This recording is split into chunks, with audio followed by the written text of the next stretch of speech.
Dan hari ini saudara, terus terang saya katakan, saya juga menerima satu klip video. Ini amat memeranjatkan saya. Apabila ada mesyuarat parti-parti tertentu yang membincangkan bagaimana cara mereka nak mengagihkan wang kepada pengundi luar. Ada yang kata nak bayar RM350, ada yang kata RM150, ada yang mengatakan macam mana cara kita nak bagi. Ini ada dalam tulah dalam media sosial, saudara. Dia warna hijau tu, saudara. Dan saya dengar kenyataan begitu, saya geling kepala.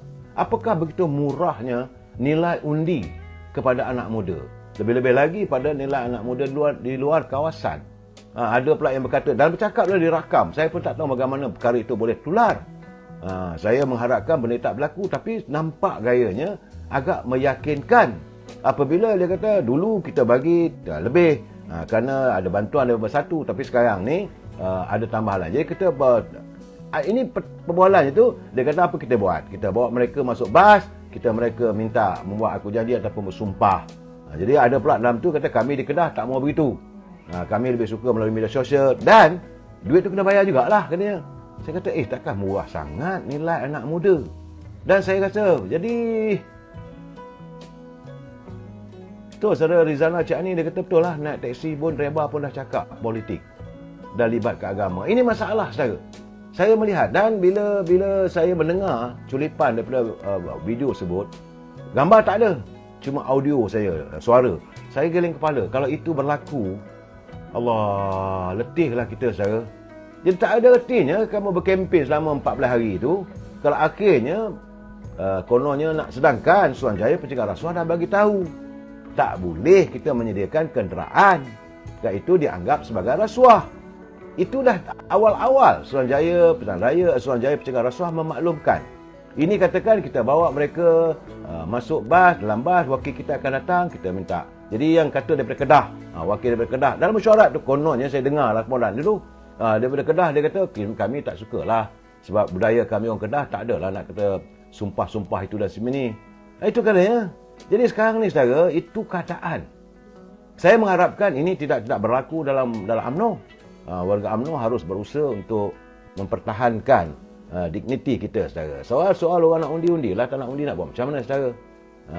Dan sebab malam tadi, sebagaimana saya janji pada anda, malam tadi saya pergi bertemu dengan Megat Zulkarnain di kawasan Dewan Undangan Negeri Gombak Steel. Memang seronok saya sebab ceramah sebelah satu tu calon daripada Perikatan Nasional Hirman, sebelah lagi calon daripada UMNO Barisan Nasional Pakatan Harapan, Datuk Seri Megat Zulkarnain, ya saudara. Tapi bagaimanapun dapatan saya, saudara jangan marah. Sebab saya berbual dengan di dua tempat, saya melihat bahawa akar umbi Pakatan Rakyat khususnya dalam Dewan Undangan Negeri Gombak Steel, mereka tidak pernah kecewa dan tidak ada seorang pun di kalangan mereka yang mengatakan berpaling tadah. Sebab itu saya katakan saudara, warga Parti Keadilan mereka tidak akan berpaling tadah. Sebab tambah-tambah lagi meyakinkan saya kerana mereka berjuang sebegitu lama untuk meletakkan Yang Amat Datuk Seri Anwar Ibrahim sebagai Perdana Menteri. Mereka bukan menggunakan wang ringgit. Mereka berhadapan dengan belantan, jangan lupa saudara, reformasi. Dengan belantan, dengan semburan air gatal, gas, pemedih mata dan sebagainya. Dan sekarang ni orang yang mereka perjuangkan sudah berada di anjung kuasa. Jadi takkan mereka nak beralih angin. Ini tidak berlaku. Sebab itu saya katakan semua undi-undi dari Parti Keadilan, Amanah dan juga Pakatan Harapan tidak akan beralih. Itu dapatan yang saya dapat. Begitu juga di Gombak Steel. Malahan saya teringat pada tahun 2020 tak silap saya, iaitu Pesuruhjaya PAS daerah Gombak, dia pernah hadir di persidangan agung tahunan UMNO bahagian Gombak yang dipimpin oleh Datuk Seri Megat Zulkarnain. Dia pernah mengungkapkan, dia mengatakan bahawa selagi dia masih hidup, macam bersumpah lah saudara, bahawa dia akan menyokong Megat Iskandar. Dan hari ini calon PAS tak bertanding.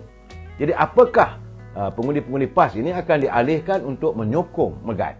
Ini satu persoalan saya tak boleh nak cakap lebih. Ini satu persoalan kerana kalau mereka tidak melaksanakan apa yang diungkapkan, itu namanya munafik saudara. Janji tapi tidak terlaksana.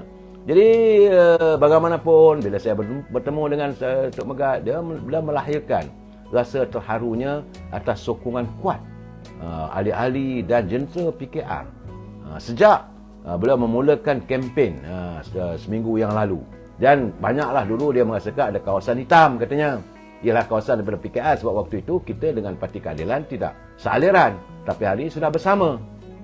Jadi katanya sekarang ni alhamdulillah nampak-nampak gayanya Saudara Azlin Abdullah, nampak gaya menang bergaya lah, nampaknya begitu saja. Kerana dulu ada kawasan-kawasan yang dikawal oleh Pakatan Harapan, itu Parti Keadilan. Susah UMNO nak tembus. Tapi hari ini sudah ada disantuni hubungan dalam di bawah kerajaan perpaduan, nampak gayanya sudah pun erat. Jadi kalaulah undi daripada Pakatan Harapan tak lari, dan kalaulah PAS menunaikan apa-apa yang dijanjikan, di mana ahli-ahli UMNO juga terus berada di Gombak itu, maka nampaknya benarlah secara Azlin dia kata bahawa Megat akan menang bergaya sebagai menteri, sama ada mantan Perdana Menteri. Malahan saudara, hari ini juga kita melihat bahawa bagaimana Tan Sri Halim Syaad sudah pun mengumumkan saman terhadap Tun Dr. Mahathir dan juga Nur Yaakob sebagai Menteri Kewangan kerana ada permasalahan dalam perebutan saham dalam UEE. Sama ada perbicaraan akan berjalan saudara, dan makin banyak terbongkar lagi. Ya saudara, Marah Hakim dia kata selagi ada nyawa ahli politik yang ekstrim akan teruslah mereka mencelup jari dan sebagainya. Saya merasakan tanya saya sampai bila? Persoalan sampai bila? Asal buka saja gelanggang politik, naik atas perkara politik, lain tak ada. Sebab itu, saya ingat kalau saudara masih ingatlah, dalam 2-3 minggu dulu saya dah mengatakan bahawa akan bermulalah Fiesta Maki Hamon. Benar telahan saya. Sebab pola-polanya saya lihat bahawa saya merasakan pemain-pemain politik tidak lagi melihat untuk menyantuni rakyat. Bukan persoalan rakyat. Yang disantuni adalah maki hamun, orang ni tak betul, orang ni korup, orang ni penipu, orang ni pembunuh sebagainya. Apakah itu tiap-tiap hari saya semakin jelik. Saya inginkan mendengar sama ada calon-calon daripada parti pembangkang, parti kerajaan melontarkan harapan. Ya saudara, selain daripada Sultan Ibrahim, dia masih lagi dengan caranya, iaitu katanya dia nak menyantuni kehidupan rakyat supaya tak mau lagi ada yang miskin tegak. Ya, yang Muhammad Dr. Zahid Hamidi selaku Presiden UMNO dan diberi tanggungjawab sebagai Menteri Pembangunan Luar Bandar mahu berusaha untuk menyantuni warga luar bandar. Saudara, menteri-menteri lain saya tengok tak banyak. Begitu juga macam Saudara Saifuddin Nasution selaku Menteri Dalam Negeri beliau bercakap soal persoalan undang-undang bersama-sama dengan Azrina. Tetapi bagaimana yang lain? Bagaimana calon-calon yang nak bertanding ni? Kenapa tidak dikatakan saya menawarkan diri untuk menjadi calon mewakili kawasan ABC misalnya, dan saya membawa satu persoalan untuk membina kehidupan rakyat yang seandainya saya dipilih. Contoh saya kata ya, seandainya saya dipilih, saya akan memastikan warga nelayan di kawasan saya kehidupan mereka dibela, sebab saya mempunyai beberapa perancangan yang akan saya utarakan sama ada melalui kepimpinan negara ataupun akan saya suarakan di dalam Dewan Undangan Negeri. Itu yang kita nak saya. Ini keadaan sekarang ni Maki Hamon, Saudara Azminuddin dia kata PAS lebih baik tukar nama kepada parti Maki Hamon.